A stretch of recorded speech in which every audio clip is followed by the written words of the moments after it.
Bay City, still November, the kind of cold that gets into your shoes and stays there. A week ago, a woman named Vera walked into my office and handed me a missing persons case. What she didn't tell me, what nobody tells me until it's too late, is that her brother Thomas hadn't just disappeared. He'd been watching someone. I had a photograph. Thomas took it at Pier 6 sometime after midnight.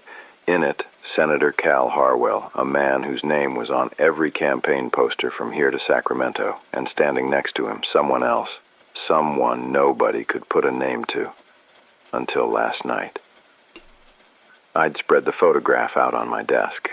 Blown up the copy, Eddie ran through his contact at the print shop. The pier behind them was dark, except for a pair of lanterns strung on iron posts. Harwell wasn't looking at the camera. Neither was the other man. They were watching something unload from a boat I couldn't see. The other man was tall, expensive coat, the kind of man who stands at parties and waits for the room to come to him. I needed a name. I knew where to start looking. The Coppergate Club, members only, hilltop address, the sort of place that doesn't appear in the phone directory.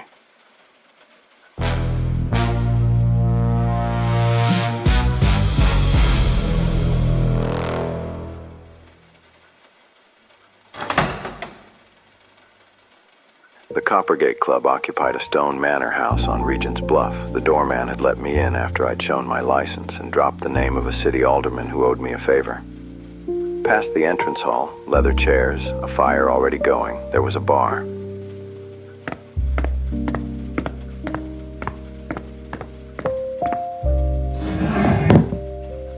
We don't often see new faces on a Tuesday.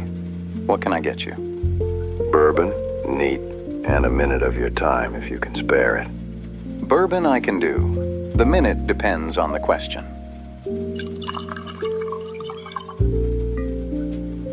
I'm looking for a member, tall man, well-dressed, the kind who'd know Senator Harwell. I have a photograph. We have a great many members who know the senator. This one was at Pier 6, 3 weeks ago, after midnight. You a policeman? Private investigator, working a missing persons case. Oh, I see. I won't pretend I know every member's movements, but the man you're describing, if I'm right about him, his name is Whitmore, Aldous Whitmore.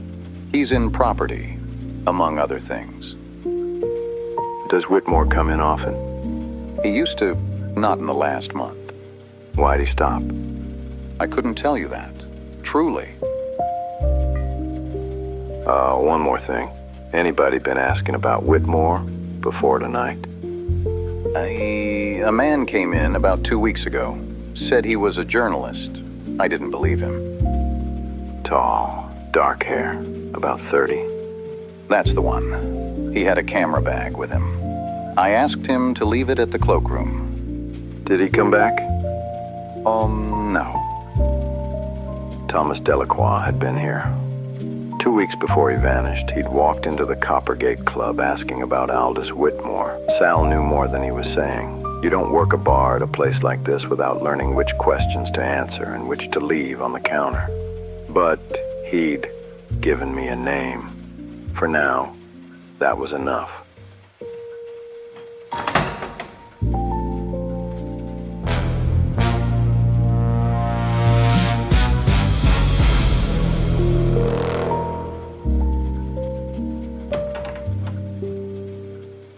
She was in my office when I got back. The door had been locked. At least I'd thought it had. Vera Delacroix was sitting in the client's chair with her coat still on and her gloves in her lap, as if she hadn't decided yet whether to stay. You picked my lock. I waited in the hall for 20 minutes. It seemed more practical. Practical, right. I found a name tonight. Aldous Whitmore. Mean anything to you? Yes. How long were you going to wait before telling me? I wasn't sure it was relevant. Your brother walked into the Coppergate Club 2 weeks before he disappeared and asked a barman about the man who turns up in a photograph with a senator. You didn't think that was relevant? Thomas had been watching Whitmore for 6 weeks. He didn't tell me why at first. He said it was a story, something for the paper, off the books. Then about 3 weeks before he disappeared, he told me Whitmore was moving money, large amounts, through shell companies, into Senator Harwell's campaign and beyond. Beyond where? He didn't say. He was careful about what he told me. He said the less I knew, the safer I'd be. And you hired me. Why, if you already knew all this? Because Thomas is still missing, Mr. Malone. Because knowing who he was watching doesn't tell me where he is. That's still your job, isn't it? She had a point. It didn't make me feel better about the gaps she'd left in the story. But she was right about one thing. Thomas Delacroix was still missing, and Aldous Whitmore was the closest thing I had to a thread. I was going to have to pull it.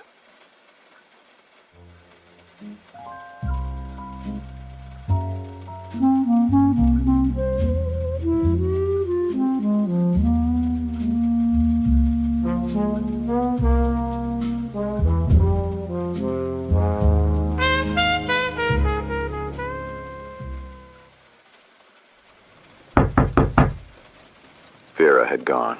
I'd given her a number to call if anything changed and told her to stay somewhere other than her apartment for a few days. Then came the knock. 3 sharp raps. I'd know that particular brand of authority anywhere. It's open.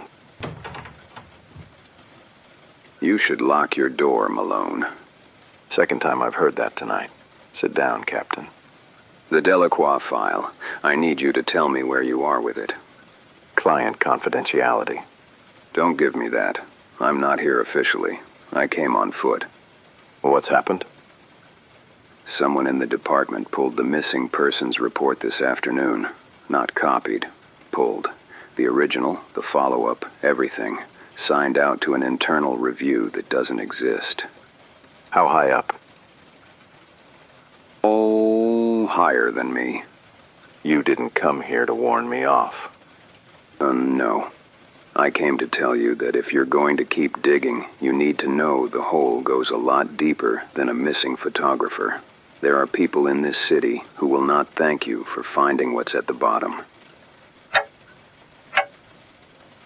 I appreciate the visit, Captain. I do. But you know I'm not going to stop. I know. That's why I came. Aldous Whitmore hasn't been seen in 11 days, in case that's useful.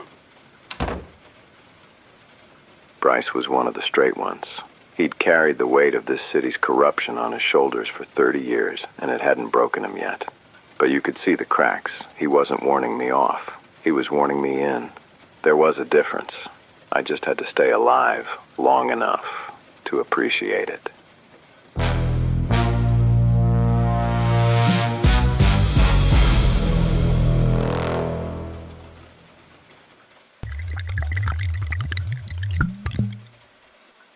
I poured 2 fingers of rye and looked at the photograph. Thomas Delacroix, journalist, brother. A man who saw something he shouldn't have and went looking for the story behind it. Maybe that makes him a fool. Maybe it makes him the best kind of person this city produces. The kind who doesn't look away. Aldous Whitmore, missing 11 days. The senator's money man, if Vera's account was right. Gone around the same time Thomas disappeared. 2 men connected to the same photograph. Both vanished.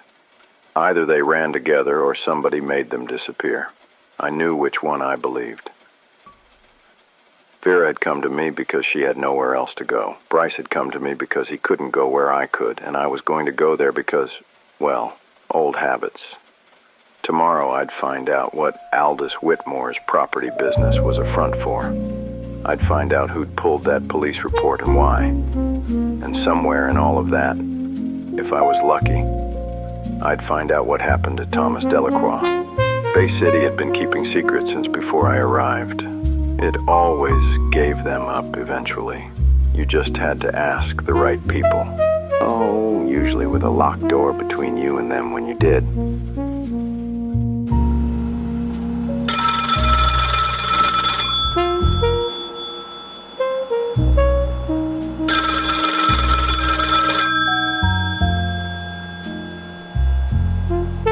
Malone. You're looking for Thomas Delacroix. Who is this? That doesn't matter. What matters is that he is alive. For now. Where is he? Not on the phone. If you want to know, meet me tomorrow night. The South Pier. Pier 6. 11 o'clock. And if it's a trap? Then you're a better detective than I've been told, Mr. Malone. Pier 6. Where it started, I should have said no. A late-night call, an anonymous voice, a location that had already swallowed one man whole. The sensible move was to call Bryce and let him handle it. But Thomas Delacroix's sister was sitting in a hotel somewhere in this city because her home wasn't safe anymore, and a man who might know where her brother was had just offered me a meeting. Sensible was a long time ago.